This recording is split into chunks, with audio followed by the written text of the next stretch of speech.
Salut à tous les amis, aujourd'hui bienvenue dans un nouveau format de vidéo que j'appellerai tout simplement Histoire. Et aujourd'hui nous allons tout simplement parler du monstre du Loch Ness, essayer d'établir la vérité sur cette légende. En Écosse, on dénombre beaucoup de légendes de monstres évoluant dans les eaux profondes des rivières et des lacs.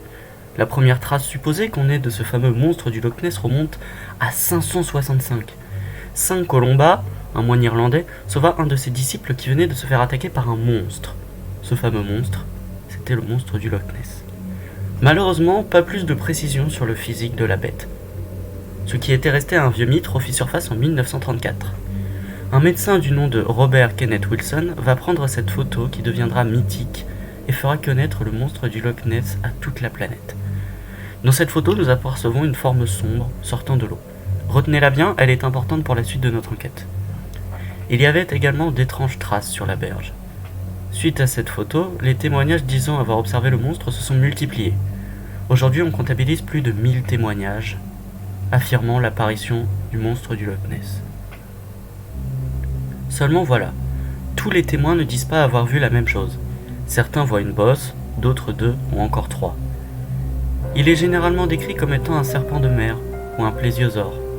Plusieurs recherches ont été menées. Dans les années 30, les volontaires essayaient de le capturer à l'aide de tonneaux, de filets de pêche ou d'hameçons.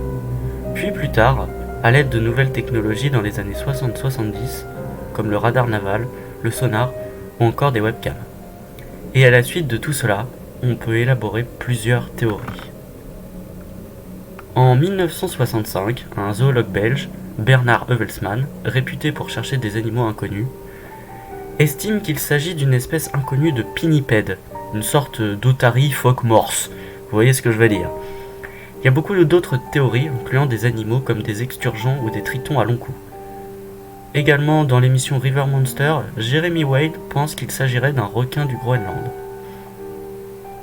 Deuxième théorie, celle qu'on entend le plus souvent, que ce serait un plésiosaure, un reptile préhistorique. Mais comment un animal préhistorique aurait-il pu survivre jusqu'à nos jours sans qu'on le remarque?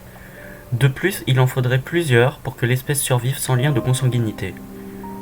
De plus, c'est un reptile à sang froid, donc impossible pour lui de survivre dans les eaux gelées d'un lac. En 2018, une étude ADN est faite sur des échantillons des eaux du lac.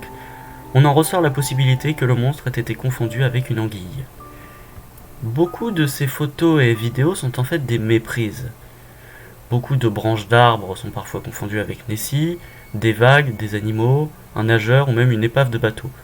Même un éléphant qui s'était échappé d'un cirque aux alentours. Également sur son testament, un riverain du Loch Ness a avoué avoir créé une sculpture du monstre pour gonfler la légende et attirer plus de touristes. Et c'était vrai puisqu'on l'a retrouvé dans son hangar. Il faut aussi prendre en compte, dans les nombreux témoignages, le conditionnement à voir le monstre du Loch Ness. Je m'explique. Quand on croit à quelque chose, on va le voir. Par exemple, quand on est petit, on croit aux monstres, donc on croit les voir, alors qu'en réalité, ils n'existent pas, ou bien on les confond avec des objets.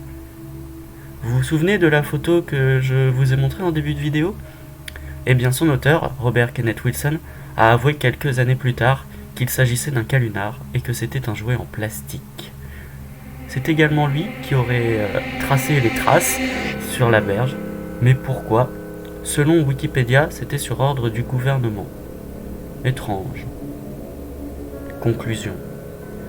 Alors si cette légende paraît fausse, pourquoi continue-t-on à y croire? Cela rapporte énormément de touristes et beaucoup d'argent autour du lac du Loch Ness. Je ne dis pas que le monstre n'existe pas, mais c'est fort peu probable vu le nombre de recherches faites et le nombre de calunars recensés. Merci à tous d'avoir suivi cette vidéo, j'espère que ça vous aura plu. N'hésitez pas à vous abonner, à mettre le petit pouce bleu, et on se retrouve bientôt pour une nouvelle histoire.